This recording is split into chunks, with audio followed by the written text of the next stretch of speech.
What's the first thing that comes to mind when you think of bees?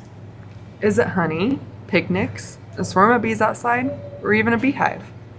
What many people don't know is there are many types of bees and other insects, such as wasps or yellow jackets, which get mistaken for bees. It's important to know the difference between bees and yellow jackets. Yellow jackets do not have hair, but have a smooth body, black wings, and are scavengers, meaning they eat dead insects and animals, which makes them carnivores. Bees are fatter, appear more fuzzy or hairy, live naturally in beehives or sometimes managed by beekeepers in bee boxes, usually found on the outskirts of orchards and fields.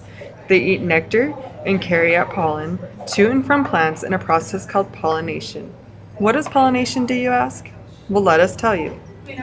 Pollination is when pollen is transferred from one plant to another, making it possible for fruit, veggies, and other plants to grow. A bee lands on a flower because it is attracted to their scent and their color. Then, the bee's fuzzy body collects the pollen.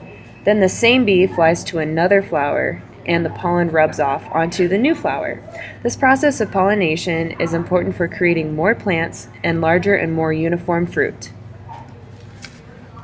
A few plants that rely on bees are strawberries, pumpkins, apples, cherries, and many, many more of your favorite fruits and vegetables. You can see how necessary bees are. Without bees, we would have to live with less of our favorite foods. Sadly, both managed and wild populations of bees are rapidly becoming smaller and smaller. This is happening because of pesticide use and destruction of their homes. How do we help the bees?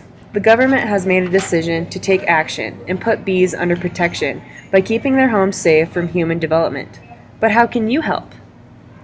Well, you can start by encouraging other means of eliminating unwanted pests while not pushing away or killing the bees. You can build a garden with plants that will attract bees, and don't kill a bee or bother a hive or other homes. So next time you see a bee, ask yourself, how can I help it out? Not only will the bees thank you, but so will the plants.